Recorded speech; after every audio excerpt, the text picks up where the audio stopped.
Buenos días, queridos hermanos. Buenos días, mis hermanos. Vamos a empezar, mis hermanos. Vamos, por favor, vamos a terminar con el capítulo 21 de la Confesión de Fe, de la libertad cristiana y la libertad de conciencia, ¿sí? Dios mediante, hoy día terminamos lo que dejamos inconcluso el domingo pasado, pero antes, por favor, vamos a orar. Vamos a orar. Señor, Dios mío, gracias por este tiempo que nos das. Gracias, Señor, porque cada momento, cada espacio que tú permites, Señor, es muestra de tu amor, de tu gracia, de tu misericordia, de tu paciencia. Dios mío, nos encomendamos en tus manos para que este tiempo sea un tiempo en el que obres en nuestros corazones, Señor. Ayúdanos y guíanos en este tiempo. Aún, Señor, te pedimos por los hermanos y hermanas que están en camino, que les des convicción a sus corazones. Ayúdanos, Señor, y nos encomendamos nuevamente en tus siempre capaces manos. En el nombre de tu Hijo Jesucristo nos encomendamos. Amén. Amén. Bueno, vamos a culminar con la libertad cristiana. Vamos a leerlo rápidamente para poder recordar lo que estábamos hablando la semana pasada. Estamos todos, por favor, en el capítulo número 21. Todos tenemos nuestras confesiones de fe, mis hermanos. Ahí está. Ok. Si le pueden prestar una confesión a Sebastián, por favor. Ahí está. Para que lo ayudemos, eso está en la página 31. Listo, página 31, Sebas. Ok. Vamos a leerlo rápidamente. Vamos a leer rápidamente su punto número 1. Dice: la libertad que Cristo ha comprado para los creyentes bajo el Evangelio consiste en... Y ahí hemos visto toda una serie de libertades que nosotros tenemos en Cristo, ¿sí? Libertad de la culpa del pecado, de la ira condenatoria de Dios, de la severidad y maldición de la ley, de en ser librados de este presente siglo malo, de la esclavitud de Satanás y del dominio del pecado, del mal de aflicciones, del temor y aguijón de la muerte, de la victoria sobre el sepulcro y de la condenación eterna. Y también consiste en su libre acceso a Dios y en rendirle obediencia a Él, no por un temor servil, sino por un amor filial y una mente dispuesta. Estábamos viendo, mis hermanos, que en Cristo tenemos todas estas libertades, mis hermanos. Por lo menos como lo articula la confesión de fe, tenemos estas 12 libertades. Somos libres en todos esos aspectos en Cristo, ¿sí? Ahora, quisiera adelantarles lo siguiente, por favor. Vamos a hacer un taller al final, ahora sí. Vamos a revisar uno por uno en qué consisten estas libertades, ¿sí? Ya la semana pasada hemos revisado algunas, hoy ya vamos a terminar de revisarlas todas.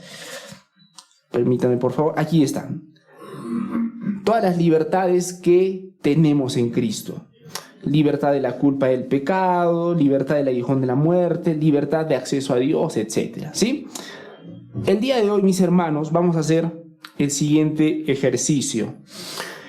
Aunque tenemos esta libertad en Cristo, el gran inconveniente y el gran problema es que muchos de nosotros, para muchos de nosotros no es una realidad, ¿no? No es una realidad.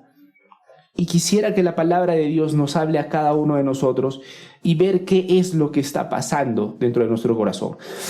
Porque o bien lo que está mal es la palabra de Dios o lo que está mal son nuestros corazones. Y yo me inclino a pensar siempre que son nuestros corazones los que están fallando, ¿verdad? Ok, les adelanto, el ejercicio va a consistir en lo siguiente. Vamos a revisar uno por uno, ¿verdad? De lo que yo quiero que seamos conscientes es que detrás de un pecado siempre se esconde una mentira que nosotros abrazamos. Ese es el punto al que quiero llegar. Detrás de un pecado siempre hay una mentira a la cual estamos aferrados en realidad, ¿sí? Consciente e inconscientemente hay una mentira a la que nos aferramos. Lo que vamos a hacer el día de hoy es lo siguiente. Vamos a revisar cada libertad y vamos a ver el sustento bíblico que nos indica que tenemos esa libertad, ¿sí? Entonces, vamos a hacer el siguiente ejercicio. Al terminar, aquí está, les adelanto el taller. La pregunta es sencilla. ¿cuál de estas libertades, de todas estas que vamos a desarrollar el día de hoy, me cuesta más creer o vivir? ¿Cuál de estas libertades me cuesta más creer o vivir? Entonces, vamos a desarrollar cada una de estas libertades. Cada una de estas libertades va a tener por lo menos un versículo bíblico que la sustenta. Y al final, ustedes, por favor, tienen que evaluar en ustedes mismos qué cosas en realidad no están viviendo. ¿Amén? Por ese motivo, por favor, quisiera que presten particular atención. Ok, vamos a hacer un repaso rápido de los 5 primeros que ya fueron expuestos la semana pasada. Por eso vamos a ir rápido con los 6 primeros. Ok, la primera libertad. Libertad de la culpa del pecado, ¿sí? Libertad de la culpa del pecado. El pecado, mis hermanos, no solamente trae dolor, tristeza, remordimiento, trae culpa. Trae culpa, yo creo que cada uno lo hemos experimentado en algún momento de nuestra vida. Pecamos y viene esa culpa. O cosas que hemos hecho en el pasado y que nos cargan, realmente nos cargan. Entonces, acá hemos puesto un ejemplo, ¿no? Un creyente que en el pasado vivió en adulterio, al venir a Cristo ya no carga con la culpa de ese pecado cada vez que ora. Puede presentarse ante Dios con confianza porque sabe que Cristo lo perdonó completamente. Y es que la palabra de Dios dice que Jesucristo pagó por cada uno de nuestros pecados, por todos nuestros pecados.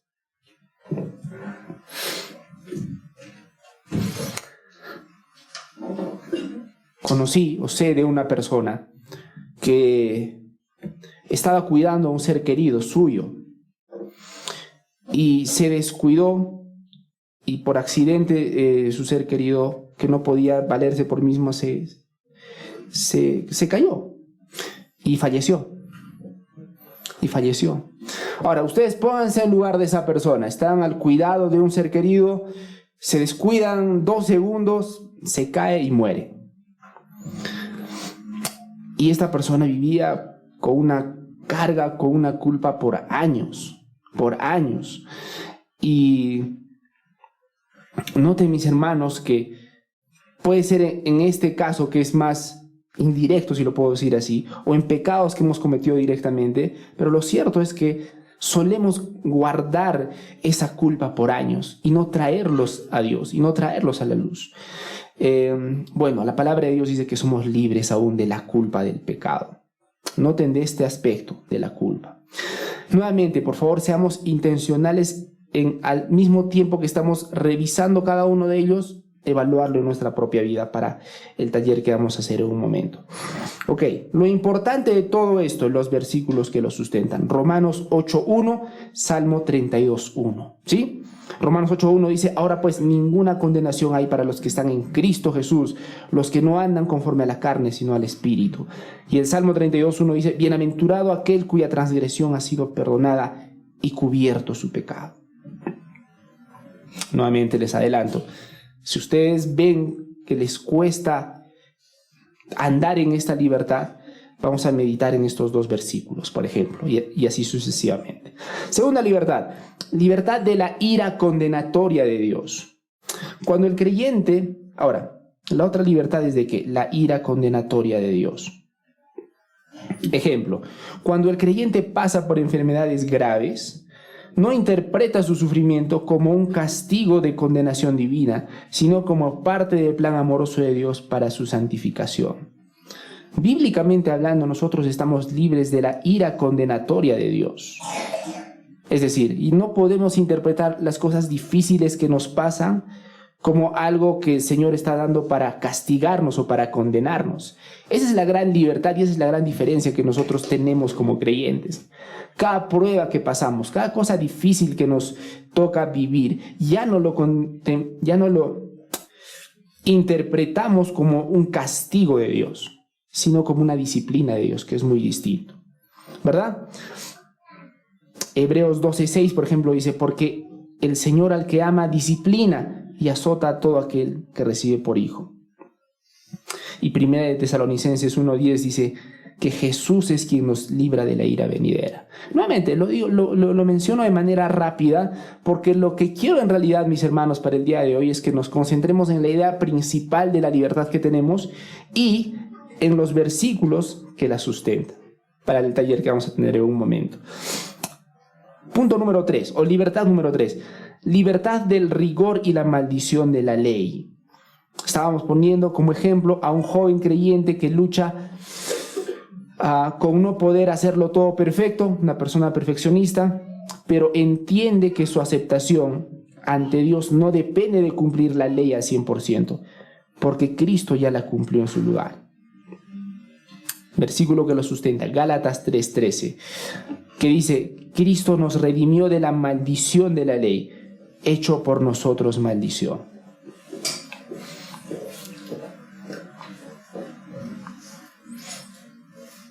Entonces la tranquilidad de esta persona ya no está en su performance moral, sino en lo que Cristo hizo por él. Libertad número 4, libertad de este presente siglo malo. Estábamos poniendo, por ejemplo, que un joven ya no se deje esclavizar por las presiones de moda, fiesta y el resto de placeres mundanos. Sabe que pertenece a Cristo y no necesita ajustarse a este mundo. Estábamos diciendo la semana pasada, el mundo, la sociedad nos va a presionar para que pensemos de una manera, actuemos de una manera, y en realidad nosotros somos libres de eso, libres de la lógica del mundo, libres del sistema de este mundo. Gálatas 1:4 dice acerca de Jesucristo, el cual se dio a sí mismo por nuestros pecados, para librarnos del presente siglo malo. ¿Sí? Libertad número 5. Libertad de la servidumbre de Satanás. Estábamos mencionando, por ejemplo, a una mujer que antes vivía en prácticas de brujería y supersticiones. Ya no vive, ya no son las supersticiones las que la mueven. Es la palabra de Dios. Es la palabra de Dios. Y aún actos directos que son directamente de brujería. Colosenses 1:13 dice, el cual nos ha librado de la potestad de las tinieblas y trasladado al reino de su amado Hijo Jesucristo. Libertad número 6. Libertad del dominio del pecado. La palabra de Dios dice que antes de creer nosotros en Él, éramos esclavos del pecado. Pero noten, éramos en pasado. Vamos a ponerlo en el ejemplo. Un hombre que antes explotaba a otros con ira, ahora puede controlarse y responder con mansedumbre gracias al Espíritu Santo. ¿Sí? Ya no somos esclavos del pecado. Ya no somos esclavos del pecado. Y aunque hay cosas de nuestra vida pasada que todavía quedan en nosotros, tenemos que recordar, ya no somos esclavos de eso. Ya no somos esclavos de la ira. Ya no somos esclavos de nuestros malos hábitos. Ya no lo somos. El ejemplo de ahora es la ira. Podríamos poner otro ejemplo, también el chisme. Una mujer que antes no podía dejar de chismear, ahora puede decir no a esa tentación. Porque a veces no pensamos al chisme como un pecado, ¿no? Nuevamente, nosotros solemos relacionar el pecado con estar borracho, no sé, estar drogado, robar. Pero a veces no pensamos sobre la gravedad del chisme. Y ciertamente hay personas que, no sé, chismean por naturaleza. Parece broma, pero es un pecado. Y si no lo tratamos como pecado, no vamos a poder glorificar a Dios como Él merece. Entonces, ya sea el chisme, ya sea la ira, ya sea el pecado que ustedes pongan, por ejemplo, estamos libres de su dominio. Estamos libres de su dominio. Romanos 6:14 dice, porque el pecado no se enseñoreará de vosotros, pues no estáis bajo la ley, sino bajo la gracia. A mí me encanta este versículo, particularmente en Romanos 6:14. ¿Por qué? Porque Romanos 6:14 nos dice, ya no estáis bajo la ley, sino bajo la gracia. Pero si lo lees completo, eso nos da a entender que el pecado ya no se va a enseñorear sobre nosotros. Es una promesa de Dios y es una realidad en nuestras vidas. Ok. Libertad número 7, libertad del mal de las aflicciones. También lo expliqué la semana pasada, pero quiero volverlo a explicar, porque de pronto de la forma en la que está articulado puede traer algunas malas interpretaciones. Esta libertad del mal de las aflicciones se refiere no a que no te va a suceder nada malo. No significa que vas a estar libre de que... Acá no dice libertad de las aflicciones, por si acaso. Dice libertad del mal de las aflicciones. Es decir, si es que nos llega a pasar algo malo, ya no va a afectarnos como nos afectaba antes de conocer a Dios. Y por eso el ejemplo dice, un hermano que pierde su trabajo no ve la aflicción como destrucción. Por supuesto, si perdemos el trabajo nos va a causar tristeza, por supuesto que sí, pero ya no lo vamos a interpretar como la última palabra, como lo peor que nos está pasando en esta vida, sino como una oportunidad para depender más de Dios. Versículo que lo sustenta, Romanos 8:28. Y sabemos que a los que aman a Dios, todas las cosas les ayudan a bien, dicen las Escrituras. Nuevamente, ténganlo en cuenta, por favor. No dice libertad de las aflicciones, dice libertad del mal de las aflicciones.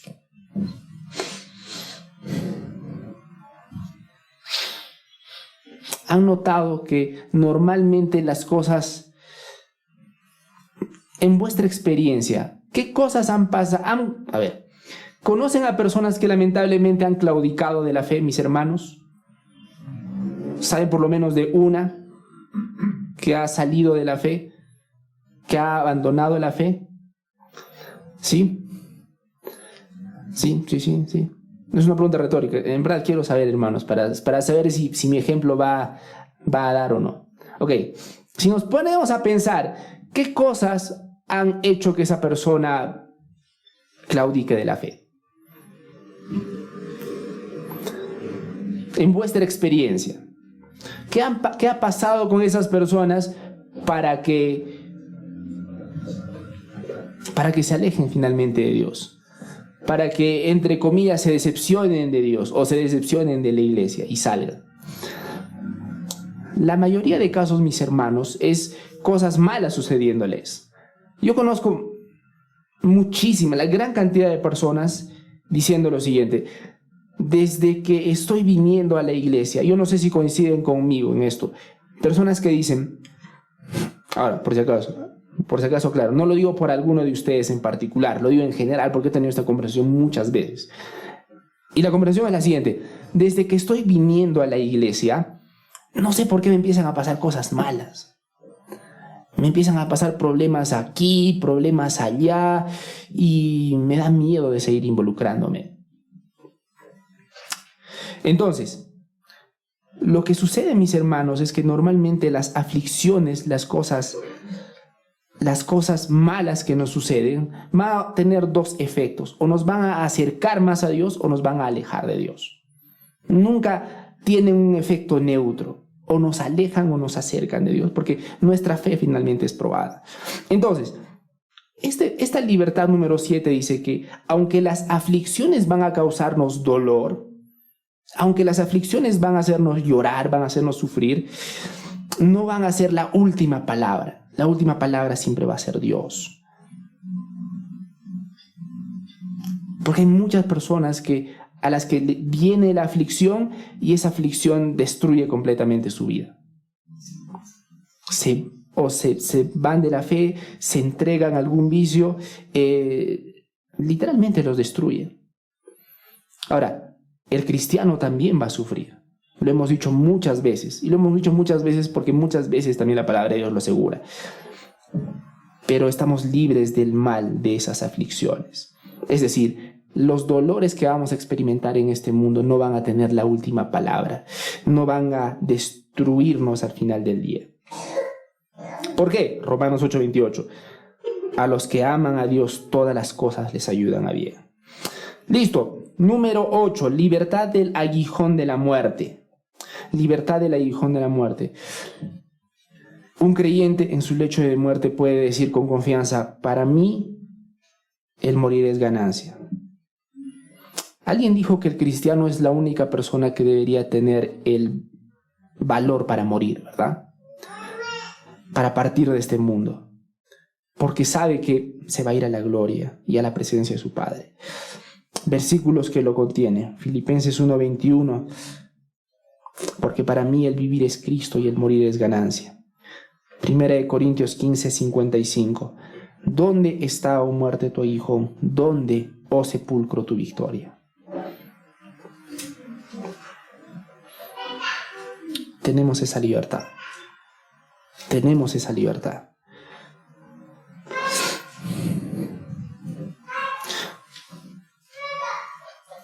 Hay varias personas jóvenes aquí.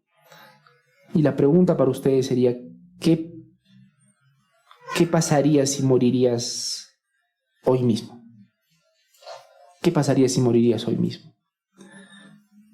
Y cuando yo he hecho esta pregunta, he recibido respuestas como, no podría ser, yo soy tan joven, yo tengo muchas cosas que hacer, tengo mis planes, tengo mis metas. Pero la realidad es que el Señor puede llamarnos cuando Él le plazca, ¿verdad? ¿Verdad? La pregunta es, ¿cuáles son nuestras convicciones aún cuando partamos? ¿Podemos decir con tranquilidad, para mí el vivir es Cristo y el morir es ganancia? Para evaluarlo, porque es una libertad que tenemos en Cristo. Número 9, que es bien parecida en realidad a la número 8. De hecho, yo la uniría como uno solo, pero la confesión lo separa. Libertad de la victoria de la tumba. Nosotros sabemos que la tumba no tiene la última palabra sobre los creyentes. Miren cómo dice Filipenses 3:20 al 21. Esperamos al Salvador, al Señor Jesucristo, el cual transformará el cuerpo de la humillación nuestra. En verdad, nosotros los creyentes creemos, valga la redundancia, que la tumba no es lo último para nosotros. Y esa es nuestra esperanza. Número 10, libertad número 10, libertad de la condenación eterna. Vamos a ir al ejemplo directamente. Una mujer atormentada por pensamientos de que quizá perderé mi salvación, finalmente encuentra descanso en la promesa de Cristo. No hay condenación para los que están en Cristo Jesús. Eso está en Romanos 8:1. Abrazándose a Jesucristo. Abrazándose a la obra que hizo Jesucristo. Penúltima libertad de acceso a Dios. Ejemplo, un creyente, aunque no tenga grandes estudios ni palabras elocuentes, puede orar directamente a Dios en el nombre de Cristo sin necesidad de mediadores humanos. Hebreos 4:16 dice, acerquémonos pues confiadamente al trono de la gracia. Y es importante recordarlo, mis hermanos. Suele ser muy normalmente cuando caemos en algún pecado, hacemos lo mismo que Adán, ¿no? Nos escondemos, nos vamos, nos queremos esconder y olvidamos la libertad que tenemos, el acceso a Dios. De hecho, cuando caes en algún pecado es cuando más necesitas correr a Dios ahí mismo. Pero yo creo que vale la pena recordar esto, el mandamiento del Señor en Hebreos 4:16. No solamente dice acerquémonos al trono de la gracia, dice acerquémonos pues confiadamente al trono de la gracia. Entonces no solamente cuando pequemos, sino también hay personas que piensan que deberían acercarse a Dios con las palabras adecuadas, con las palabras precisas, pero en realidad tenemos ese acceso de acercarnos tal como estamos. Última libertad.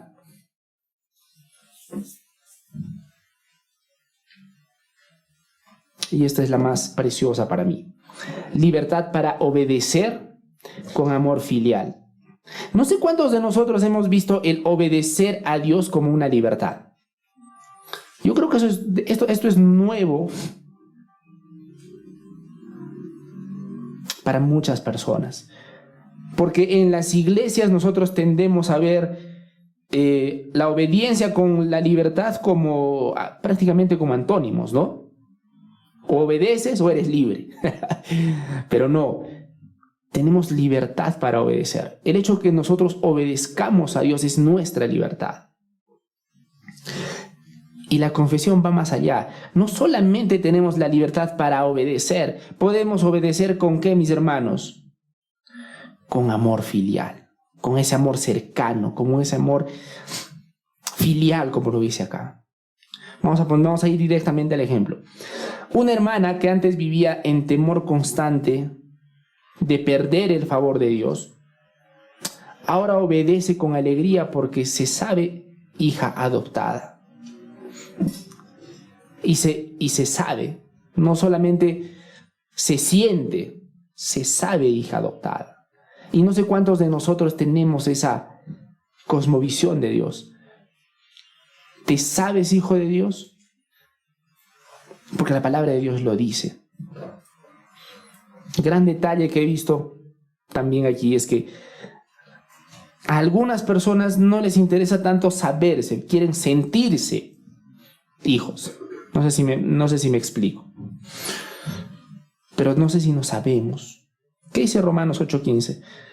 Pues no habéis recibido el espíritu de esclavitud para estar otra vez en temor, sino que habéis recibido el espíritu de adopción por el cual clamamos, Abba Padre. Esa cercanía. Para pensar. Porque de pronto algunos acá se esfuerzan por obedecer, pero de pronto no lo ven como su libertad.